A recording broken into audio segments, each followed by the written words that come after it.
Hello friends, आपका स्वागत है हमारे यूट्यूब चैनल बालाजी ट्यूटोरियल पर। सो गाइज, आइए आज बात करते हैं काफ़ी दिनों के बाद एक नया टॉपिक जो अभी ट्रेंडिंग में है, उत्तर प्रदेश पुलिस की भर्ती 2022 के रिगार्डिंग। ये आज हम बात करेंगे कि कब तक नोटिफिकेशन जारी हो सकता है और क्या पदों की बढ़ने की कोई संभावनाएं व्यक्त की जा सकती है। जैसे कि आपने देखा कि यूपी विधानसभा के अंदर भी मंत्री जी के द्वारा बोला गया है कि पदों की बढ़ोतरी की जा सकती है। ठीक है, आयोग की गणना कब से हो सकती है, क्या छूट मिल सकती है या फिर नहीं, और परीक्षा फाइनली कब तक हो सकती है इस पुलिस भर्ती की, और कितना वेट करना पड़ सकता है परीक्षा के लिए। सो गाइस, यदि आप हमारे चैनल पर पहली बार आए हो तो प्लीज़ चैनल को जरूर सब्सक्राइब कीजिए फर्दर अपकमिंग अपडेट्स के लिए, और वीडियो को लाइक शेयर कमेंट कीजिए। आपका स्वागत हमारे यूट्यूब चैनल बालाजी ट्यूटोरियल्स पर। आइए स्टार्ट करते हैं आज की वीडियो को। सो गाइस, जैसे कि आपने ये न्यूज़पेपर देख लिया होगा, इसके अंदर बताया गया है कि सूबे में 35,000 सिपाहियों की भर्ती होगी। ठीक है, ये विधानसभा के अंदर बोला गया है कि आपके जो उत्तर प्रदेश पुलिस भर्ती बोर्ड के द्वारा जो यूपी के अंदर प्रस्तावित पद है वो 35,000 यहाँ पर दिखाए गए हैं। तो गाइज, इसके अंदर ये बताया गया है कि आपकी जो टेंडर नोटिफिकेशन निकला हुआ है ये लगभग आपका, जैसे कि आपको पता है, ये आपका 26,000 पदों के लिए निकला हुआ है। लेकिन यहाँ पर जो बात बताई गई है मंत्री जी के द्वारा विधानसभा के अंदर बताया गया है कि ये 35,000 पोस्ट की जा सकती है। ठीक है, तो गाइज, इसके लिए अभी ऑफिशियल नोटिफिकेशन का ही वेट करना होगा कि ये 35,000 पद होते हैं या फिर आगामी कोई नई भर्ती की जा सकती है।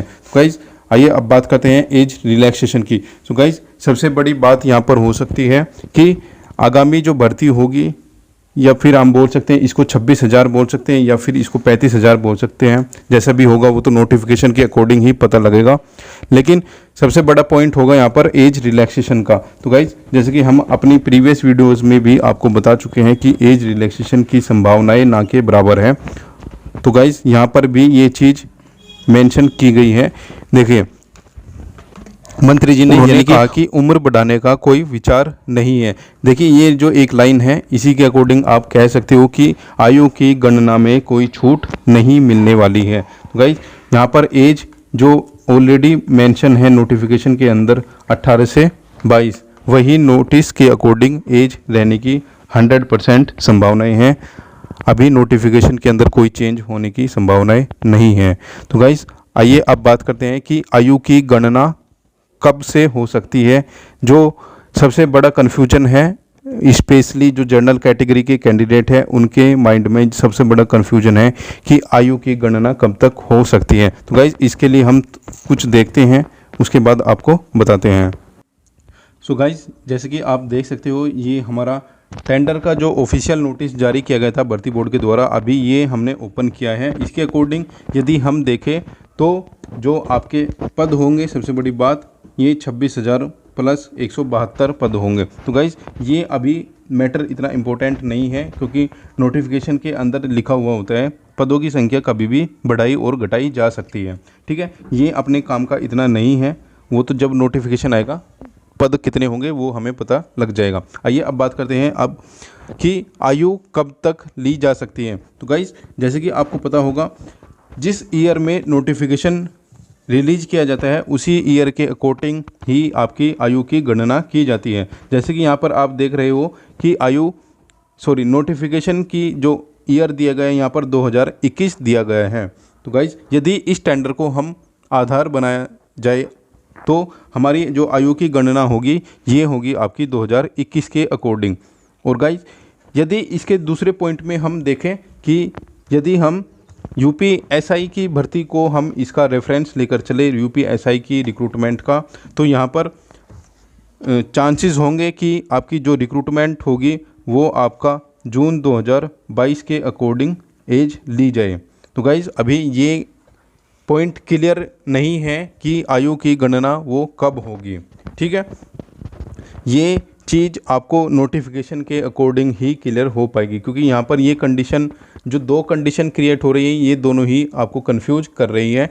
यूपीएसआई के नोटिफिकेशन के अकॉर्डिंग देखोगे तो आप 100% पाओगे कि ये जो रिक्रूटमेंट होगी ये 2022 के अकॉर्डिंग होगी। और यदि आप टेंडर नोटिस, जैसे कि हम ऑलरेडी बता चुके हैं आपको, टेंडर नोटिस के अकॉर्डिंग ये जो रिक्रूटमेंट की एज काउंट होगी आपकी 2021 से हो रही है। ठीक है, तो गाइज़ ये हमारा एज का एक महत्वपूर्ण पॉइंट था। तो गाइज़ अभी इसके अंदर कोई भी क्लैरिफिकेशन नहीं है, एज के लिए आपको ऑफिशियल नोटिफिकेशन का वेट करना होगा। और रही बात रिलैक्सेशन की पॉइंट आउट आप देख चुके हैं आप, जैसे कि न्यूज़पेपर के अकॉर्डिंग भी बताया गया है कि एज की रिलैक्सेशन की संभावनाएं ना के बराबर है। और ये ही पॉइंट हम ऑलरेडी आपको बता चुके हैं कि एज रिलैक्सेशन भी ना के बराबर ही मिलने की उम्मीद है। ठीक है, सो गाइज जो भी होगा आगे। सो गाइज आइए अब बात करते हैं कि ये नोटिफिकेशन कब तक जारी हो सकता है। तो गाइज जैसे कि आपको पता है टेंडर की लगभग प्रक्रियाएं समाप्त हो चुकी हैं, और जैसे कि हम अपनी प्रीवियस वीडियोस से ही आपको बता रहे हैं कि टेंडर का जो इसका जो नोटिफिकेशन होगा ये 30 मई के बाद और 10 जून के मध्य कभी भी जारी किया जा सकता है। तो गाइज एक्सपेक्टेड रहेगा कि ये आपको मिड जून तक 100% नोटिफिकेशन देखने को मिल सकता है। ठीक है, और मैक्सिमम यदि आप इसको थोड़ा सा और प्रोसेस को थोड़ा और एक्सटेंड करोगे तो आपको 10 जून से 20 जून के बीच में ही ये नोटिफिकेशन देखने को मिल जाएगा। ठीक है, हमारे अकॉर्डिंग ये नोटिफिकेशन 10 जून तक आ जाना चाहिए, लेकिन मैक्सिमम आप 20 जून तक इस नोटिफिकेशन को मान सकते हो। ठीक है, आइए अब बात करते हैं कि परीक्षाएं कब तक हो सकती हैं। तो गाइज मान के चलिए यदि आपका नोटिफिकेशन 20 जून तक पब्लिश किया जाता है तो आपका जो ऑनलाइन एप्लीकेशन फॉर्म होगी लगभग 20 जुलाई, और आप यहां पर जुलाई एंड तक इसको मान सकते हो।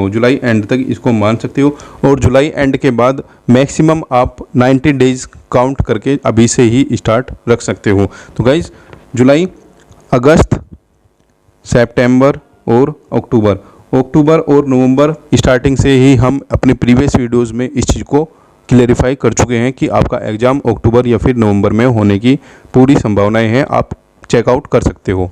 ठीक है, तो गाइज़ आई होप ये जो जितना भी आपका डाउट था एज रिलैक्सेशन के रिगार्डिंग, एग्ज़ाम के रिगार्डिंग और नोटिफिकेशन के रिगार्डिंग क्लियर हो चुका होगा। तो गाइज़ यदि आप हमारे चैनल पर पहली बार आए हो तो प्लीज़ चैनल को ज़रूर सब्सक्राइब कीजिए फर्दर अपकमिंग अपडेट्स के लिए, वीडियो देखने के लिए। थैंक यू, जय हिंद, जय भारत।